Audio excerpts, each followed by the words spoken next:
Alright, welcome back to my YouTube channel. I'm Andy's Vlog. Attorney Harry Roque. Ikakanta na si Digong. Nako po, matindi. Mga kaibigan, kung magugunita nyo po, mga mahal kong taga-subaybay, itong nangyari na raid na napakalaking at napakalawak na pugo, ay may nakuha ang dokumento na itong si Attorney Harry Roque at ang kanyang mayroon siyang kasama na isang guwapong lalaki na nakalagay po sa dokumento na sustentado niya. Sabihin natin sustentado. Dahil sa mga bawat lakad ho ay gastos niya. Aba, talagang gastos ng taong bayan. Talagang lumalabas na protektor itong si Harry Roque. Sino ang boss mo? Ikanta mo. Ikanta mo na si Digong. Yan pong lahat. Mga kaibigan, ang ating tatalakayin at kung bago pa lang po kayo sa aking maliit pa na YouTube channel, inanyayahan ko po kayo. Please subscribe. Sabay-sabay po natin i-like ang video na ito kung nagustuhan niyo po. Ito, talagang sapol. Sapol sa pagitan ng dalawang mata. Itong si Attorney Harry Roque. Nako po.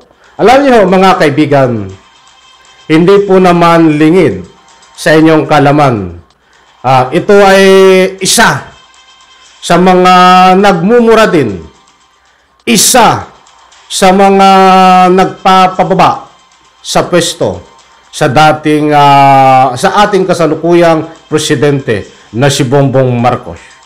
Dahil hindi dapat manungkulan si dating ang ating kasalukuyang Pangulong Bongbong Marcos dahil hindi niya kaya, walang ginagawa. Mga kaibigan, yan ang mga banat ni Attorney Harry Roque tuwing nandyan sa Mautog Rally at siyempre sa kanyang mga banat dito sa kanyang Facebook page at sa kanyang YouTube channel. Ay ngayon sa pulka, nagmamalinis ka na ikaw naman pala ay ubod ng dumi. Ano na ang nangyayari sa inyo? Kayong mga DDS vlogger, kayong mga kampo ni Digong, kayo na magsabi, humusga. Mga mahal kong taga-subaybay, nagkabuhol-buhol na ho sila. Saka na natin tulakayin yan kung nagkabuhol-buhol, ano ang pagiging pagkabuhol-buhol nila. Nagkagulo. Dahil nabibisto na ho ang kanilang mga tinatago na lihim. Na illegal. Ano na ito? Ay baka tayo mapahabat, kulangin tayo sa oras. Ito muna ating bigyan ng kaunting highlight. Eto, Roque nag-appoint Bortang assistant sa Palasyo Binitbit sa Europe. So ito po yung sinasabi na in-appoint niya na doon ho sa raid sa Pugo ay nakuha ang kanyang pangalan kasama itong guwapo. Talagang yung guwapo ng lalaki. At batang-bata, nakadali ng bata. Itong si Attorney Harry Roque. Hi, shout out, Attorney Harry Roque. Matindi ito. Bumigay na. Bakit bumigay? Alam ko, darating ang araw, ikakanta mo. Itong iyong boss na sangkot din sa Pugo. Lumalabas na ito sangkot din mo Di yung ano. At kumukuha pa ng anumang matitibay. Bagamat may matitibay na pong ebidensya na siya po ay may konektado dito sa Pugo na ni-raid na sangkatutak ng mga illegal na gawain doon po sa compound na yon. Ayon po sa mga nakuhang ebidensya, ito po ay konektado si Attorney Harry Roque. At sino ang boss mo? Ikanta mo. Total, bumigay ka din na naman. Ikanta mo na. Ikanta mo rin boss mo. Sabi nga niya, ilang araw lang po ang nabanggit niya ito. Tandang-tanda ko na magugulat kayo kung sino ang may-ari ng mga pugo. Aba, Kumanta ka na eh. Hindi na kami magugulat. Alam ko kung sino mayari nito eh. Ba't iniintay ko? Kung bakit hanggang ngayon ay patuloy ang pag-operate ng pugo sa pamamagitan, sinasamahan nila ng mga illegal na gawain dahil yan ay kagagawan ng iyong boss. Mga kaibigan, bago tayo magpatuloy, sino ang tinutukoy ko na ikakanta nito? Si Roque, na ika nga po'y sangkot sa pugo. Malaking tao na siyang nagbibigay protektor sa pugo. Maganda sana ang layo nilang pugo. Ang problema ay illegal ang kanilang mga ginagawa. Unang-una, ang mga tauhan dito ay halos wanted. Diyan po sa bansang China. I-comment nyo lang po kung sino itong sinasabi ko na protektor ng pugo na ika nga po ikakanta nitong si Atty. Harry Roque. Muli po, binabati ko ho si Atty. Harry Roque. Shout out, Atty. Harry Roque. Ang gwapo naman ng iyong ginagastusan na isang lalaki. Mga kaibigan, eto ho, talagang kwentahin po natin, alamin kung magkano ang pinapasweldo ni Atty. Harry Roque dito sa kanyang lalaki. Lalaki na kasama. Ito. Salary grade. Katumbas halos ng 60,000 buwan ng sahod ang pinapasweldo ni dating presidential spokesperson Harry Roque sa kanyang executive assistant na si Alberto Rodolfo de la Serna. Tingnan nyo po, nandiyan po. Nandiyan. Bumigay na si Atty. Harry Roque. Yan ho ang guwapong lalaki na pinapasweldo ni Atty. Harry Roque. Nagmamalinis, ikaw naman pala ang ubod ng mga daming tinatago. Mga kaibigan, importanteng mahalaga ho na kayo ay magbigay ng anumang komento dito. Dahil ito ho, alam natin, sa maniwala po kayo siya hindi, ay pera ng taong bayan ang pinapasweldo po dito nung kapanahunan ng dating Pangulong Duterte. Mga kaibigan, nangyayari ito. Ituloy po natin. Sana. Base ito sa appointment paper ni De La Serna na may petsang October 5, 2021 na nakuha ng AKB Express News. Forwarded here is the original copy of your appointment.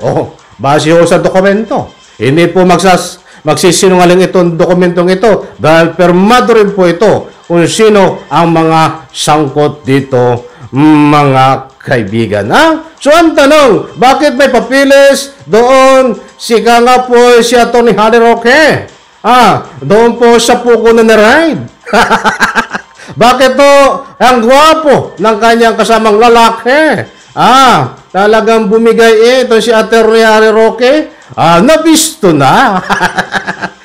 Huwag mo kasing ipagmakahiya. Iladlad mo. Iladlad mo sa bagay. Pangitan-pangitan naman eh. Total ngayon, mabilis talaga ang karma. Dahil noon pa, nagdududa ang taong bayan sa iyong pagkatao, Atty. Harry Roque, na bilang isang abogado. Ay ngayon ho, may lumabas sa pamagitan po ng mga dokumento na ni-raid, na nakuha sa pag-raid, diyan po sa Pugo House. Eto pa. Dito muna baka tayo maabuso ng oras. I am providing this affidavit to confirm that I will provide financial support to Alberto de la Serna for his travel. Kasama sa travel.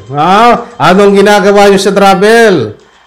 Bakit may kasama ka pang napakagwapo sa iyong travel? Atty. Harry Roque. Sa bagay, gusto may gwapo, ano? Ganyan talaga ang mga taste. Na ika nga po katulad ni Atty. Roque. Gusto'y gwapo, di ba? Shout out, Atty. Harry Roque. Eto po, ituloy natin. To Poland, nakabot ng Poland, Ukraine. And Italy from October 9, 2023, October 18, 2023. Is will accompany me to these countries as an invited resource person to speak an event on peace pricing Ukraine, which will be talagang medyo mahaba na yun. Puputulin ko na. Doon tayo pumunta. Sa ika nga po pinaka Bakit pinaliwanag niya po dito na bakit kailangan niya na ika nga po kasama sa pag-travel sa nabanggit ng mga bansa. Ito, ang ika nga po ipaliwanag niya. I need a travel companion since I am a diabetic. Kailangan niya ng kasama sa travel dahil siya ay diabetic. Aba, sa bagay, injection. Ano ba? Ang tawag doon, may kanta doon Bomba karon, bomba dito. Hindi ko, nakalimutan ko yun i-injectionan para lumabas. Yung wang ko kung bakit napasama rin yung diabetic. Ang tawa ko dito. Anong connection ng diabetic dito? Dahil gwapong lalaki ang kasama mo? Pag tinignan mo, yung gwapong lalaki na kasama mo, Attorney Roque, ay maalis yung iyong diabetic? Dapat ang kasama mo diyan ay mga nurse. Hindi yung gwapong lalaki na miss lumaban ng rampahan na may title po siyang nanalo. Saka na natin banggitin yung nung lalaki na kasama nito. Ang bigyan po natin ng highlight kung paano, bakit kasama niya. Wala, hindi naman ito nurse. Hindi naman caregiver. Dapat kumuha ka ng caregiver. At saka kung hindi mo na kaya magtrabaho, ay dapat nagsubiti ka ng resignation na hindi mo na kaya magtrabaho. Dahil maapektuhan na yung kalusugan. Alibay mo lang yun sa bagay, pag tinignan mo ang gwapo, baka ikaw ay mahimasmasan, mawala yung diabetic. Ang gwapo Shut out. Eto pa. Bilisan po natin, baka tayo kulangin ng oras. Dito. With coronary stent and suffering from acute spinal stenosis, sad ng liham Roque. Naku po, talagang malaking kalukuhan to. Pinapaikot mo ang taong bayan. Mga kaibigan, kita nyo ho. Kukuha siya ng lalaki bilang kasama. Sa pag-travel. Yan ay binabayaran sa pamamagitan ng buwis ng Republika ng Pilipinas. Tayo ako, taong bayan, sa pamamagitan po ng tax, ay nagbabayad po tayo ng ika nga po pambayad dito sa lalaki ho. Anong lalaki ba ito? Nagwapo, nakasama, na lalaki, ni Roque, nakasama, diyan po sa pag-travel. Alam ko, nakuha nyo na.